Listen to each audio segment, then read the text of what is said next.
Hi all, എൻ്റെ അടുത്തുള്ള മണി plants ഒക്കെ ആണ് കേട്ടോ ഇത്. അപ്പോൾ ഇതിന് എനിക്ക് അറിയാവുന്ന പേരൊക്കെ ഞങ്ങൾക്ക് പറയാം. പിന്നെ ഇത് എൻ്റെ ഒബ്സർവേഷനിൽ ഏറ്റവും നന്നായി ഏറ്റവും പെട്ടെന്ന് വളരുന്ന പോത്തോസ് ഏതാണെന്നും ഞാൻ പറയാം കേട്ടോ. ഏറ്റവും സ്ലോ ആയിട്ടുള്ളതും എൻ്റെ ഇത്രയും നാളത്തെ ഒബ്സർവേഷനിലുള്ളതാണ് ഞാനിപ്പോൾ നിങ്ങളോട് പറയുന്നത് കേട്ടോ. ഇതെൻ്റെ ജെയ്ഡ് പോത്തോസാണ്. ഇത് മാറ്റി റീപ്ലാന്റ് ചെയ്യാൻ സമയമായിട്ടുണ്ട്. പിന്നെ ഇതാണ് ഇതിൻ്റെ മദർ പ്ലാന്റ്. ഇത് ചെറിയൊരു ഇതിലുള്ളത്. അപ്പോൾ അതിന് കണക്കായ ഒരു ചട്ടി ഞാൻ നോക്കുന്നുണ്ട്, അതിൽ നടാനാണ്. ഇപ്പോൾ ഇതാ കട്ട് ചെയ്ത് ഇതിൽ നിന്ന് കട്ട് ചെയ്തതാണ് എൻ്റെ വീട്ടിലുള്ള ഒരുവിധം ഭാഗത്തൊക്കെ ഉള്ളത്. ഇപ്പോൾ ഇത് വീണ്ടും ഇക്കരയൊക്കെ ആയിട്ടുണ്ട്. ഇത് ജെയ്ഡ് പോത്തോസാണ്. ഇതെല്ലാവർക്കും അറിയുന്ന പോലെ നിയോൺ പോത്തോസാണ്. എൻ്റെ അറിവിൽ കേട്ടോ ഏറ്റവും ഫാസ്റ്റായിട്ട് വളരുന്നത് എനിക്ക് തോന്നുന്നു ഗോൾഡൻ പോത്തോസിനെക്കാട്ടിയും ഈ പോത്തോസാണെന്നാണ് എനിക്ക് തോന്നിയിട്ടുള്ളത്. ഇതാണ് മാർബിൾ പോത്തോസ്. ഇത് എൻ്റെ അടുത്ത് നിന്ന് നശിച്ചു പോയതാണ് കേട്ടോ.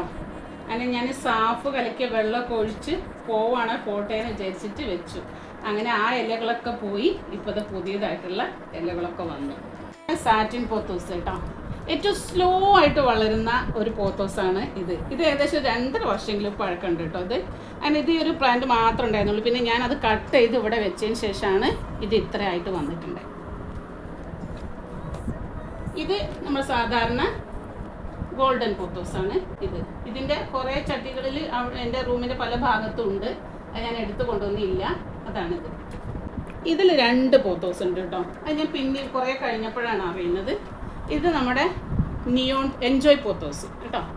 ഇതാണ് എൻജോയ് പോത്തോസ്. ഈ എൻജോയ് പോത്തോസിൻ്റെ കൂടെ ഞാൻ നാട്ടിൽ നിന്ന് കൊണ്ടുവന്ന ഇത് നട്ടതാണ്. അപ്പോൾ ഇത് അതിൻ്റെ കൂടെ ഈ വലിയൊരു ലീഫ് കണ്ടില്ലേ, ഇതാണ് മഞ്ജുള പോത്തോസ് കേട്ടോ.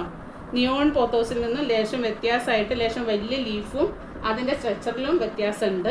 ഇതും ഗോൾഡൻ പോത്തോസ് തന്നെയാണ് കേട്ടോ. ഇത് ഞാൻ വാട്ടറിലാണ് വെച്ചിരിക്കുന്നത്. ഈ പ്ലാന്റ് കണ്ടില്ലേ, വേസ് നല്ല രസമല്ലേ കാണാനായിട്ട്.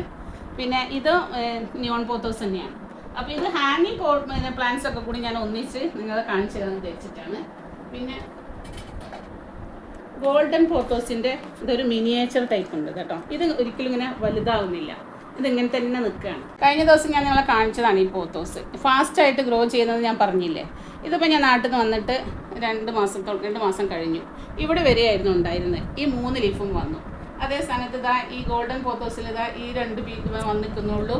മാർബിൾ പോത്തോസിൽ ഇതാ ഇങ്ങനെ 2 ലീഫേ വന്നിട്ടുള്ളൂ. പക്ഷേ ഇത് നല്ല ഹെൽത്തി ആയിട്ട് വന്നു, കണ്ടില്ലേ. അപ്പം ഞാൻ മനസ്സിലാക്കിയത് ഏറ്റവും ഫാസ്റ്റായിട്ട് ഗ്രോ ചെയ്യുന്നത് ഈ നിയോൺ പോത്തോസാണ്.